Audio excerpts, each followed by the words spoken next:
Hello Capricorn, hello po sa inyo. Ngayon alamin natin ang pwedeng mangyari o maganap sa August 10 hanggang August 16. Ito ay isang linggong kaganapan sa inyo Capricorn. At bahala na po kayong maka-resonate sa mga sasabihin ko. Kasi marami po ang Capricorn. Ayan, umpisa na natin. Capricorn sa August 10 hanggang August 16. Hanap kay Capricorn sa August 10 hanggang August 16.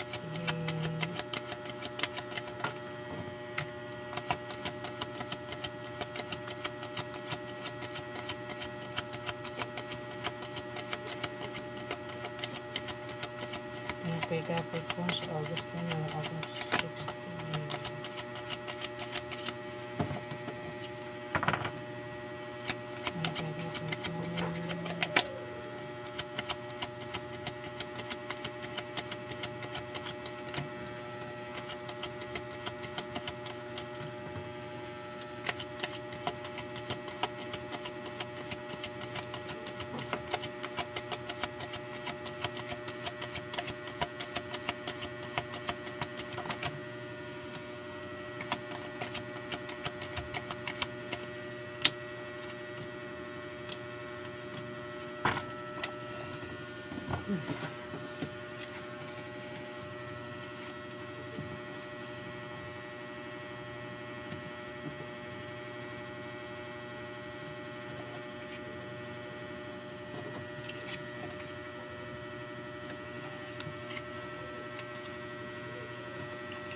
The Sun.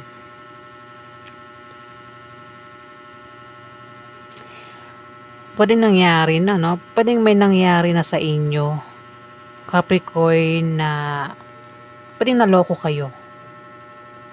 Pwedeng nangyari na, no? Pwedeng may taong nanloko sa inyo, eh.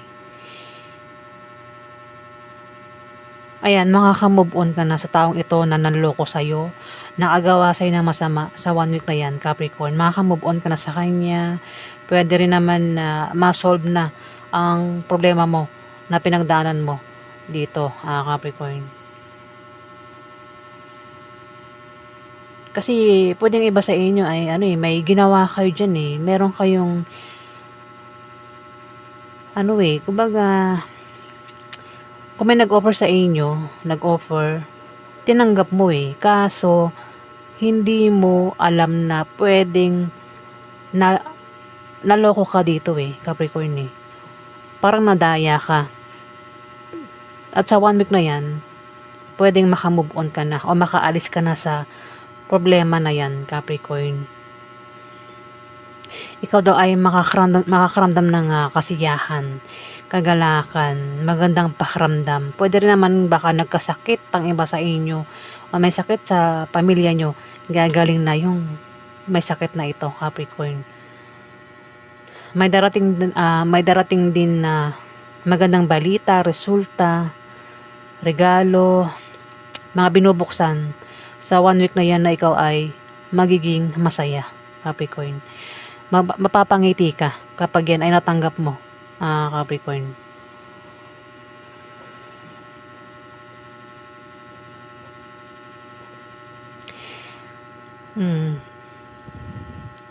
Ace of Swords. Meron kang determinasyon na gawin ang mga kagustuhan mo sa 1 week na yan. At may malakas na puwersa na panig sa'yo. Ang mga tao, ayan, mga tao. Iba sana mababanggit ko, eh. Ang mga tao, Capricorn. Ayan, kumbaga may mga tao nakasuporta sa binabalak mo, plano mo. Pero mag-ingat ka, no? Kasi may tao nagbabalat kayo dito. O taong may tinatagong sekreto. Isang tao nang babait-baitan kapag kaharap mo. Ayan, kaya mag-ingat ka, Capricorn. Sa binabalak mong yan, kagustuhan mong yan, o kung may gagawin ka, mag-ingat ka raw.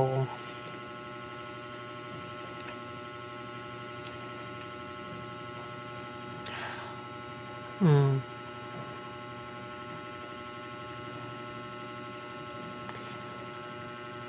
May mga ano kumbaga may mga nakasuporta lang sa'yo, no? May mga gano'n Kahit mali yung ginagawa mo, may mga nakasuporta pa rin sa'yo, 'di ba? Pero sabi ko nga mag-ingat ka kasi may damon, puwedeng may tao rito yung nagbabalat kayo o may tinatagong sekreto. Mabait ito kapag kaharap mo. Malapit lang siya sa'yo, Capricorn.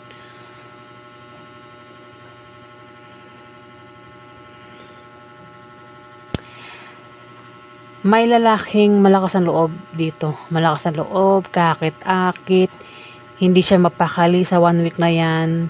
Mainit din ang ulo niya, Capricorn. Maring siya yung tinutukoy ko na damon o ikaw yan. Maaaring uminit ang ulo mo o siya. Pwede magkaroon ng away o samaan ng loob sa inyo ng taong ito.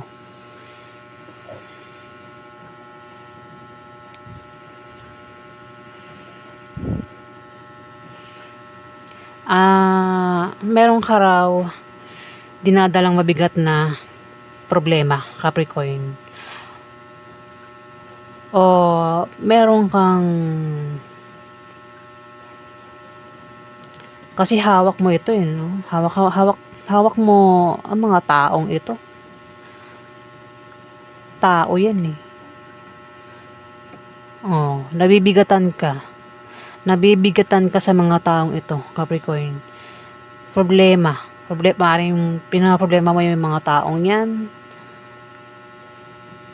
Ayan, ikaw daw ay may dinadalang problema sa 1 week na yan, Capricorn, na malalampasan mo rin.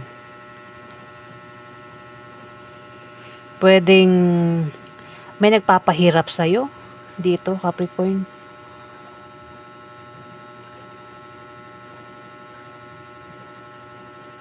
Kaya nagkakaproblema ka. Pwedeng sa trabaho, sa negosyo, o sa bahay nyo yan, na kasama mo lang nagpapahirap sa'yo, Capricorn.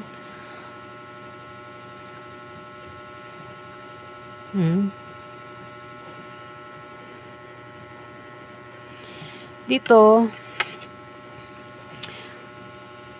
pwedeng nagbabalak kang umalis, mag-travel, meron kang pupuntahan, pero mag-ingat ka sa binabalak mo. Ayan, kasi pwedeng sa binabalak mo yan, sa gustuhan mo yan, pwedeng maloko ka ulit. Kasi ito pwedeng nangyari mangyayari pa lang Pwede rin kasi na-experience mo na yan, pwede ulit kasing maulit uli. Kailangan nating madala sa buhay.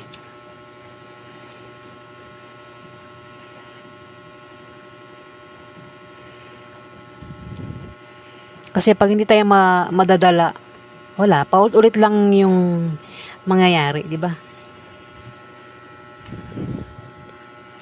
Dito may 7 of coins.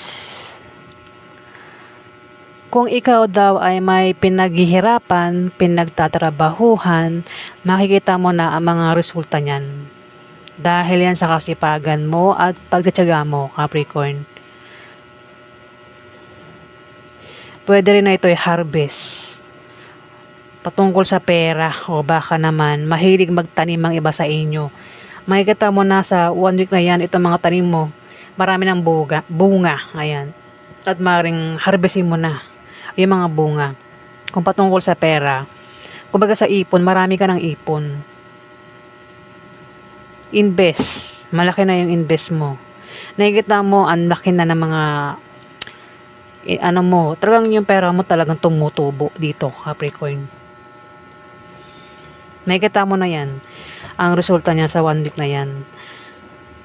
Pwede rin naman na kung meron kang binubuong plano, yan daw ay mangyayari sa 1 week na yan, itong plano mo. May offer na darating. Pwede may mag-offer sa'yo. Pero dapat mong pag-isipan bago mo tanggapin yung offer, Capricorn. Kaya may nagbabalat kayo dito eh. May the moon. Dito mismo sa offer. Kumbaga kung may balak ito, masama talaga balak niya, Capricorn. Yan. Pag-isipan bago tanggapin yung offer kung ikaw yung o-offeran dito.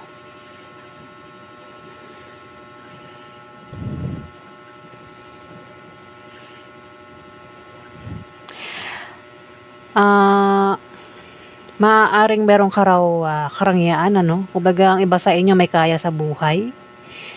Sa 1 week na yan, ikaw ay walang problema sa pera, sa pagkain. Capricorn, maring pabanjing-banjing ka na lang, pasarap-sarap sa 1 week na yan, Capricorn. Pwede nga iba sa inyo nga ay may kaya sa buhay, may status sa buhay. Pwede rin na sa 1 week na yan ay makatanggap ka ng rewards. O kung meron kang invest, pwedeng kolektahin mo na itong mga ininvest mo, Capricorn.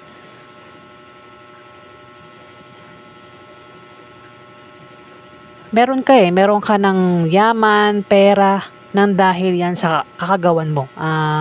Capricorn, galing yan sa kasipagan mo, pwedeng galing sa trabaho, negosyo, sa blessing, o kung saan pagaling itong kung ano man meron ka.